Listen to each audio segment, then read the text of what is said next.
समझी लेजो। दैहिक जीवन એટલે ભોગ વિલાસનું જીવન, દૈહિક જીવન એની સીધી વ્યાખ્યા ભોગ અને પરિગ્રહની તીવ્ર ભૂખ વાળું જીવન. શબ્દ સમજી લો.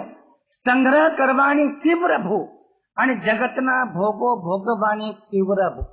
ભૂખ શબ્દ નથી વાપર્યો, પણ તીવ્ર ભૂખ. આક્રાંત્યા બનીને, અનિયંત્રિત બનીને, અસંયમિત થઈને, વિવેક ચૂકીને, ભાન ભૂલી.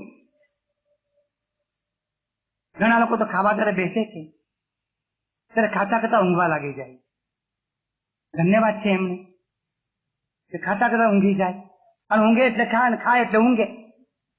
બે કામ સાથે ચાલે. એમ કહેવાય છે મોહમ્મદ બેગડો રાતના જયારે ઊંઘતો હતો, પલંગ મોટો હતો, એની બંને બાજુ મીઠાઈના થાળ ભરેલા રાખવામાં આવતા હતા. તમે વિચાર કરશો નહીં, તમારે કરવા જેવો નથી, આ મોહમ્મદ બેગડાની વાત છે. બંને બાજુમાં થાળ ભરેલા રાખે.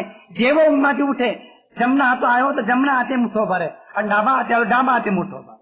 ભોગની તીવ્ર ભૂખ, ભોગની તીવ્ર ભૂખ, તો સંગ્રહ કરવાની તીવ્ર ભૂખ અને જગતના ભોગો ભોગવવાની તીવ્ર ભૂખ, એને કહેવાય છે દૈહિક જીવન. અતિ આહાર, અતિ નિદ્રા, અતિ વિષયો, અતિ આળસ, અતિ પ્રમાદ, અતિ વ્યસનો, એને કહેવાય છે દૈહિક જીવન.